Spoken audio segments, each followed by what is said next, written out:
За төрийн байгуулалтын байнгын хорооноос бид нар үндэсний зөвлөлийн гишүүдийг сонгож одоо шалгаруулж явуулж байгаа. Тэгэхээр одоо бас төрийн байгуулалтын байнгын хороон дээр хугацаанд дууссан гишүүдийн хорон тооны асуудал бас орж ирээд хүмүүс бол өргөдлөө өгсөн байгаа. Тэгэхээр ер нь энэ үндэсний зөвлөлийн одоо зовлонгийн асуудлыг бид нар энд ярих хэрэгтэй байхгүй. Тэгэхээр үндэсний зөвлөлийн үйл ажиллагаа доголдоод байна уу? Засаж сайжруулах юм юу байна? Одоо ингээд жишээлбэл бид нар нэг хүмүүс томилол ингээд явуулцдаг. Тэгээд тэнд бол одоо бас үндэсний зөвлөл бол энэ Монголын үндэсний олон нийтийн радио телевизийн хэвийн үйл ажиллагааг, санхүүгийн үйл ажиллагааг, бодлогын үйл ажиллагааг одоо чиглүүлэх ёстой гэж ингэж ойлгож байгаа. Тэм учраас биднэрт одоо бас сонгож явуулсан хүмүүс маань учир дутагдaltaй ажиллаад байна уу? Энийг хариулах хүн байна уу? Тэгэхээр одоо яг ингээд гарсан орон тоон дээр бас шинээр томилж явуулах гэдэг нь шүү дээ бид нар тий. Энд дээр хариулах үндэсний зөвлөлийн гишүүн байна уу? Үндэсний зөвлөлөөр хяналтын зөвлөл гэж байгаа. Хяналтын зөвлөлийн за энэ биднэрт бол огт хилцэгдээгүй юм юг оруулж ирж шít. Хяналтын зөвлөл гэж байна уу? Ажлын хэсгийн 3 номерын микрофон.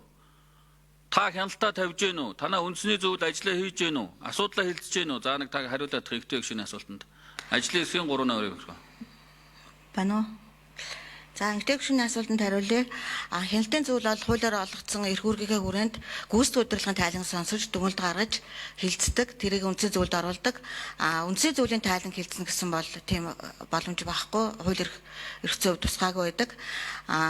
Ер нь бол энэ 24 оны тайлан хилцчихэд холбоотойгоор бид нар бас хяналтын зөвлөлөөр бол гүйцэтгэх удирдлагын тайлан хилцдэг байгаа. Одоо инхтэй гишүүний 2 дахь асуултанд хариулахад үндсийн зөвлөлийн гишүүд бол салбар болгоны төлөөсөн мэрэгсэн юм төлөөл байх ёстой.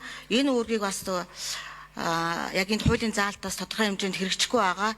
Энээс үүдэлтэйгээс үндсийн зөвлөлийн үйл ажиллагаа бас доголдох одоо яг удирдлагаар менежментээр хангах тийм боломж бол хязгаарлагдмал болсон гэдэг ийм дүгнэлтээр бол хяналтын зөвлөөр нь ажиллаж байгаа. Өнгөрсөн хугацаанд хяналтын зөвлөл 24 оны байдлаар бол 7 удаа хуралдаад 20 дүгнэлт гаргасан байгаа. Энэ 20 асуудлын их нь бол үйл ажиллагааны За 1 минут гүйцэтгэд хариул. Ажлын хэсгийн 3 номерын микрофон.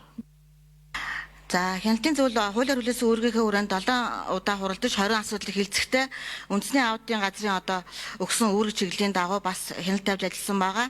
Одоо энэ дээр мөн санхүү эдийн засгийн үйл ажиллагаанд хяналт тавьж ажилласан энэ дагуудад 7 дүгнэлт гаргаж үндсийн зөвлөлд оруулсан.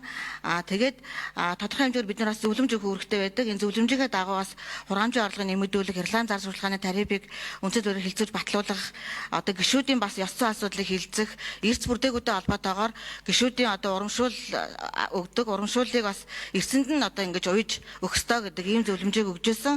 Гэвч энэ асуудал манай хилцээгүй байгаа.